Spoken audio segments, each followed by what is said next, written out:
ونعوذ بالله من شرور أنفسنا ومن سيئات أعمالنا من يهده الله فلا مضل له ومن يضلله فلا هادي له ونشهد أن لا إله إلا الله وحده لا شريك له ونشهد أن محمدا عبده ورسوله صلى الله عليه وعلى آله وأصحابه أجمعين وسلم تسليما كثيرا كثيرا أما بعد فأعوذ بالله من الشيطان الرجيم بسم الله الرحمن الرحيم قل يا عبادي الذين أسرفوا على أنفسهم لا تقنطوا من رحمة الله إن الله يغفر الذنوب جميعا إنه هو الغفور الرحيم. حضرات علماء کرام و معزز حاضرین، حمد و صلات کے بعد قرآن عظیم کی جو مبارک آیت تلاوت کی، اس میں اللہ تبارک و تعالی ارشاد فرما رہا ہے کہ اے نبی مکرم صلی اللہ علیہ وسلم، آپ فرما دیجئے کہ اے میرے بندو، جنہوں نے گناہ کر کے اپنی جانوں پر زیادتی کر لی ہے، وہ اللہ کی رحمت سے نا امید نہ ہو. بے شک اللہ تعالی سارے گناہوں کو بخشنے والا ہے، وہ بڑا غفور الرحیم، گناہوں کو معاف کرنے والا اور رحم فرمانے والا ہے. اللہ تبارک و تعالی اپنے بندوں کے لیے جو ان کی زندگی میں کچھ خاص راتیں اور خاص دن بھیجتا ہے، اس کا مقصد یہ ہے کہ میرے بندے میری رحمت سے نا امید نہ ہوں. انسانی خلقت میں یہ چیز داخل ہے کہ انسان اگر ایک طرف نیکیاں کرتا ہے تو دوسری طرف اس سے کبھی نہ کبھی کوئی گناہ بھی صادر ہو جاتا ہے. جن بندوں سے گناہ ہو جائیں وہ نا امید نہ ہوں کہ اب تو ہم نے اتنی خطائیں کر لی، اتنے گناہ کر لیے، اب واپس کیا لوٹیں، لاؤ اب زندگی اسی برائی کے اندر ختم کر دیں. اگر انہوں نے ایسا احساس پیدا کیا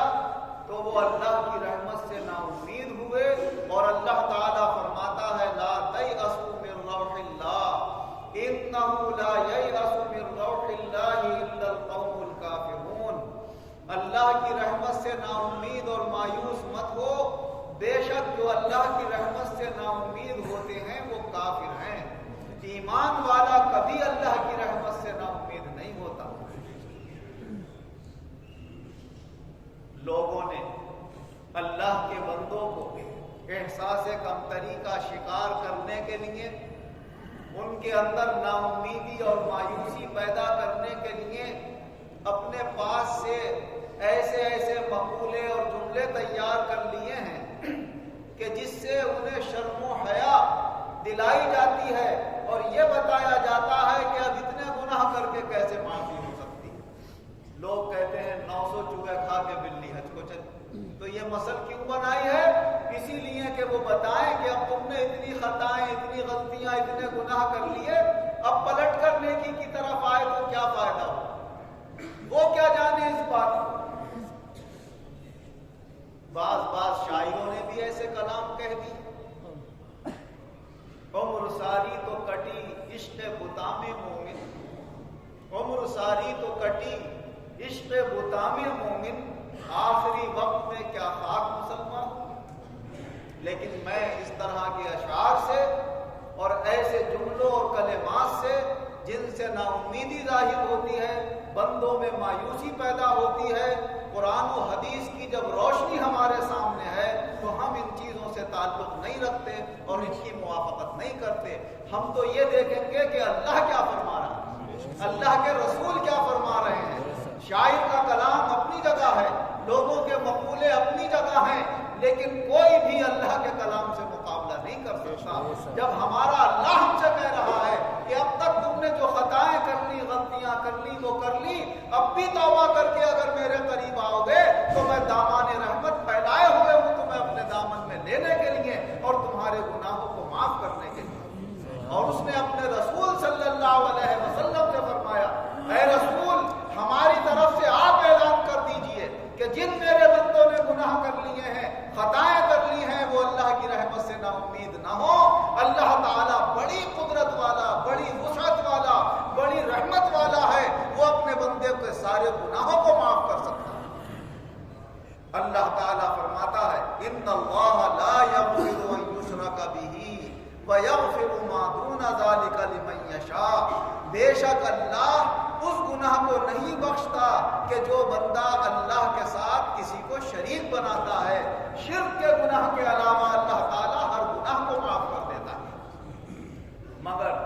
شرک اگر اب تک کوئی کر چکا ہے اور وہ بھی اسی دنیا میں توبہ کر لے تو اللہ تعالیٰ اسے بھی معاف فرما دیتا ہے اور آئندہ وہ اپنے آپ کو شرک کرنے سے بچا لے۔ اور اس کا مطلب کہ اللہ مشرک کی بخشش نہیں فرماتا، اس کا یہ مطلب ہے کہ اگر شرک کرتے کرتے اس کا انتقال ہو گیا اور اس نے اپنے شرک سے توبہ نہیں کی تو پھر اللہ تعالیٰ آخرت میں اسے معاف نہیں فرمائے گا، بلکہ وہ ہمیشہ دوزخ کی آگ کے اندر جلے گا۔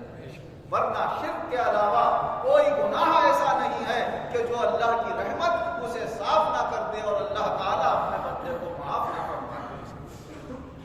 اللہ تبارک و تعالیٰ نے قرآن پاک میں اور مبارک حدیثوں میں جگہ جگہ اپنے بندوں کو ڈرایا کہ زیادہ تر حتی الامکان تو میرے بندے گناہوں سے اپنے آپ کو بچانے کی کوشش کریں، نیک راہ پر چلنے کی کوشش کریں۔ ہاں اگر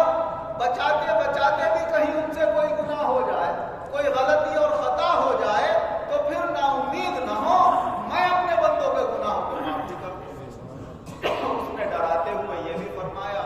یا ایھا الذین آمنوا اتقوا اللہ ولتنظر نفس ما قدمت لغد واتقوا اللہ ان اللہ خبیر بما تعملون۔ اے ایمان والو اللہ سے ڈرو، تقویٰ اور پرہیزگاری اختیار کرو اور ہر جان کو یہ غور کرتے رہنا چاہیے کہ آنے والے کل کے لیے وہ کیا تیاری کر رہا ہے، آنے والا کل یعنی قیامت کے دن کے لیے وہ کون سے اعمال کر رہا ہے، اچھے کر رہا ہے یا برے کر رہا ہے۔ ایک طرف اللہ نے اپنے بندوں کو ڈرایا ہے تاکہ یہ بندے ڈر کر کم گناہ کریں یا گناہوں سے دور رہیں اور ایک نیک راستے کے اوپر رہیں، لیکن اللہ بڑا غفور الرحیم ہے، وہ جب اپنے بندوں کو گناہگار دیکھتا ہے، خطا کار دیکھتا ہے تو فرماتا ہے نا امید اور مایوس بھی مت ہونا، میں تمہارے گناہوں کو بخشنے والا ہوں۔ اور یہ جو میں نے کہا کہ جو لوگ یہ کہتے ہیں کہ اتنی زندگی گناہوں میں گزار کر اب پلٹنے سے کیا فائدہ ہوگا، جب اللہ ہمیں امید دلا رہا ہے، حضور صلی اللہ علیہ وسلم نے حدیثوں میں ہمیں امید دلائی۔ حضور صلی اللہ علیہ وسلم ارشاد فرماتے ہیں کہ بعض آدمی جس کی قسمت میں اللہ نے جہنم کے اندر جانا لکھا، دنیا میں آپ کو وہ نیک کام کرتا ہوا نظر آئے گا، ساری زندگی نیک کام کرتے کرتے، مگر جب تقدیر میں دوزخ میں جانا لکھا ہے تو اتنے نیک کام کرے گا کہ اس کے اور جنت کے درمیان ایک بارش کا فاصلہ رہ جائے، مگر جب تقدیر کا لکھا ہوا آئے گا سامنے تو وہاں سے پلٹ جائے گا اور دوستیوں جیسے عمل کرنے لگے گا اور پھر اسی پر اس کا خاتمہ ہو جائے گا اور وہ جہنم میں چلا جائے گا۔ اور بعض اللہ کے بندے ایسے بھی ہوں گے کہ جو زندگی بھر گناہ کرتے ہوں، دوزخ میں جانے کا سامان تیار کر رہے ہوں گے، فرمایا ان کے اور اگر اللہ نے ان کی قسمت میں جنت میں جانا لکھا ہے تو اپنی آخری زندگی میں توبہ کر کے جنت کا راستہ اپنا لیں گے اور جنتیوں والے عمل کرتے کرتے اسی پر ان کا خاتمہ ہو جائے گا اور اللہ انہیں جنت میں داخل فرما دے گا. فرمایا انما الاعمال بالخواتیم، تمہارے خاتمے پر جو اعمال ہوں گے ان کا اعتبار ہوگا، شروع میں جو کیا ہے اللہ اس کا اعتبار نہیں کرے گا. لہذا جب بھی اللہ کسی بندے کو توفیق دے تو وہ اپنی آخری عمر میں توبہ کر کے اپنے آپ کو سنبھالنے کی کوشش کرے اور صحیح راستے پر لانے کی کوشش کرے. اور اگر کوئی بندہ ہمارے اور آپ کے سامنے اپنی جوانی کی عمروں میں ظلم و ستم بھی کر رہا تھا، قتل و قتال بھی کر رہا تھا، یا شراب نوشی کا عادی تھا، یا لوگوں کے مال ہڑپنے کا عادی تھا، لیکن اللہ نے کرم فرمایا اس پر اور اس نے آخر میں توبہ کر لی، داڑھی بھی چھوڑ دی، نمازی بھی ہو گیا، تو بعض لوگ اعتراض کی انگلیاں اٹھاتے تھے تو اب تک کیا کرتے تھے، اب کیا کر رہے، اب پارسا بن گئے، اب نیک بن گئے. ارے ہمیں کیا معلوم کہ اللہ نے اسے توفیق دے دی اور اس کے گناہوں کو معاف کر دیا، اس نے سچے دل سے توبہ کی، اللہ نے توبہ قبول کر لی اور اس کی آخرت صحیح کر دی. اگر وہ اللہ کا نیک بندہ ہے تو ہمیں اس کے اوپر انگلی اٹھانے کا کوئی حق نہیں ہے. وہ ہمارے گناہ ہمارے نامہ اعمال میں لکھ جائیں گے. اگر ہم نے کسی کی طرف بے وجہ انگلی اٹھائی، ہم کسی دوسرے کو نہ دیکھیں کہ وہ کتنا اچھا اور برا ہے، ہم اپنے گریبان میں جھانک کر دیکھیں اور ہر آدمی اپنے اپنے کو سنبھالنے کی کوشش کرے. ہم اور آپ خوب نصیحتیں دیکھ رہے ہیں، سن رہے ہیں، کر بھی رہے ہیں. موبائلوں پر لوگوں کے جملے نصیحتوں کے بھرے پڑے، ہر ایک کو شوق ہے اس زمانے میں اچھی بات ڈالنے کا، نصیحتیں کرنے کا. لیکن نصیحتیں اتنی ہو چکی ہیں کہ اگر آدمی غور کرے تو ہر شخص یہ جاننے لگا ہے کہ کیا چیز اچھی ہے کیا بری ہے. بس کمی کس بات کی ہے، اس بات کی ہے کہ عمل کرنا ہے. اگر ہم ان اچھی باتوں کے اوپر عمل کرنے لگیں اور ہر آدمی یہ ارادہ کر لے کہ میں اچھا بنوں گا، تو ہر آدمی جب اچھا بننے لگے گا تو سب اچھے بن جائے گا. اور جب ہمارا یہ خیال ہوگا کہ یہ ٹھیک ہو جائے، وہ ٹھیک ہو گیا، اس کی یہ کمی دور ہو جائے، اس کی وہ خرابی دور ہو جائے، تو ہر ایک جب دوسرے کو سنبھالنے میں لگے گا تو جب تک یہ امت سنبھالنے والی نہیں ہے، جب تک کہ ہر ایک اپنے آپ کو خود سنبھالنے کی کوشش نہ کرے. جب دوران طالب علمی ہم باہر جاتے تھے شہروں میں تقریروں کے مقابلوں کے اندر، تو اس میں ایک تقریر ہوتی تھی جسے کہا جاتا تھا فی البدیع. اسی وقت انہوں نے لکھ کر مضمون دیا کہ آپ کو اس مضمون پہ تقریر کرنی ہے. پہلے سے نہ سوچی ہوئی ہے، نہ لکھی ہوئی ہے، نہ اس پر غور کیا گیا ہے، بس اس کے اوپر کہ آپ کو اس پہ تقریر کرنا ہے. میں امروہے گیا ہوا تھا، سنبھل گیا ہوا تھا. سنبھل کے اندر انہوں نے ایک مضمون مجھے دیا کہ آپ کو اس کے اوپر تقریر کرنا ہے. علامہ اقبال کا ایک شعر تھا، خدا نے آج تک اس قوم کی حالت نہیں بدلی، نہ ہو جس کو خیال آپ اپنی حالت کے بدل کر. کہ جب تک بندہ خود اپنے آپ کو بدلنے کا ارادہ نہیں کرتا تو اللہ تعالیٰ خود بھی اسے نہیں بدلتا. پہلے بندہ قدم بڑھائے گا پھر اللہ اس کی مدد فرمائے گا. وہ ارادہ کرے گا بدلنے کا تو اللہ تعالیٰ اسے بدل دے گا. بدلنے والا اللہ ہے، لیکن ہمیں خود بھی نیت کرنا ہوگی. تو اس پر مجھے یہ آیت یاد آئی کہ اللہ تعالیٰ قرآن پاک میں فرماتا ہے ان اللہ لا یغیر ما بقوم حتی یغیروا ما بانفسہم. بے شک اللہ تعالیٰ ان لوگوں کو نہیں بدلتا جو لوگ اپنے آپ کو خود بدلنے کی کوشش نہیں کرتے. معلوم یہ ہوا کہ علامہ اقبال نے جو شعر کہا ہے وہ اسی قرآن عظیم کی آیت کی روشنی میں شعر کہا. اب فوراً کے فوراً اللہ کا کرم ہوا اور ایک مثال بھی یاد آ گئی جو ہم نے اپنے بزرگوں سے ایک واقعہ سنا تھا کہ پہلے زمانے میں کسی بادشاہ نے اپنی رعایا میں یہ اعلان کیا کہ میں ایک نہر کھدوا رہا ہوں. جب وہ نہر کھد کر تیار ہو جائے گی تو میں اس میں پانی کی جگہ دودھ بہتا ہوا دیکھنا چاہتا ہوں. اور اس کا طریقہ یہ ہوگا کہ میری رعایا میں سے ہر شخص ایک بالٹی دودھ اس نہر کے اندر صبح ہونے سے پہلے پہلے ڈالے گا تاکہ صبح کو جب میں دیکھنے آؤں تو میری نہر میں دودھ بہتا ہوا. اب جب رات ہوئی اور لوگوں نے بادشاہ کے حکم پر عمل کرنے کا ارادہ کیا کہ ہم میں سے ہر شخص ایک ایک بالٹی دودھ جا کر نہر میں ڈالے، تو ایک شخص سوچنے لگا کہ سب تو دودھ کی بالٹی ڈالیں گے اگر میں پانی کی بالٹی ڈالوں تو اتنے دودھ میں پتہ بھی نہیں چلے گا. جو اس نے سوچا وہ یہ دوسرے نے سوچا کہ سب تو دودھ کی بالٹی ڈالیں گے, اگر میں پانی کی ڈال دوں گا تو پتہ بھی نہیں چلے گا. پتہ یہ چلا کہ سب نے یہی سوچ لیا کہ بھائی سب کو ڈالیں گے دودھ کی بالٹی, مگر میں پانی کی ڈال دوں تو پتہ بھی نہیں چلے گا. سب یہی سوچ کر پانی کی بالٹی لے کر پہنچے نہر پر اور پانی ڈال دیا نہر میں. صبح کو بادشاہ گیا, دیکھا تو بجائے دودھ کے پانی بہ رہا. کیا ہوا؟ ہر شخص دوسرے کو دیکھ رہا ہے کہ وہ عمل کر لے, میں کروں یا نہ کروں, اور قوم سمجھ جائے. تو قوم کیسے سمجھ جائے گی جب تک آدمی خود ارادہ نہ کرے عمل کرنے کا. تو آج ہر شخص دوسرے کو سمجھا رہا ہے, نصیحت کر رہا ہے, ایسا کرو ویسا کرو, یہ اچھا ہے یہ برا ہے. لیکن اگر مجھ سمیت ہر آدمی اپنی زندگی پر غور کرے کہ میں اپنے آپ کو کیسے سنبھالوں, میں کیسے درست ہو جاؤں, میری دنیا کیسے بہتر ہو جائے, میرا ایمان کیسے مضبوط ہو جائے, میرے اعمال اور اخلاق کیسے درست ہو جائیں, آخرت میری کیسے کامیاب ہو جائے, اگر یہ سوچ سوچ کر میں اچھے عمل کرتا رہوں اور ہر شخص اپنی اپنی جگہ یہ سوچتا رہے تو سب کے سب سمجھ جائیں. بڑی بڑی مثالوں سے علماء کرام نے, فقہاء کرام نے, بڑے بڑے سائنسدانوں نے, اہل علم نے اپنے اپنے طرز سے اس نقطے کو سمجھایا ہے. ایک صاحب نے اردو زبان کی جو کتابیں پہلے پڑھائی جاتی تھی اس کے اندر یہ لکھا کہ یہ جب بارش ہوتی ہے تو ایسا نہیں کہ بارش میں سارا پانی ایک دم برس جاتا. اللہ تعالیٰ اوپر سے جو بارش برساتا ہے تو ایک ایک قطرہ کر کے برساتا ہے, لیکن وہ قطرے سب ایک ساتھ برستے ہیں تو پھر زمین پر پانی پانی ہو جاتا ہے.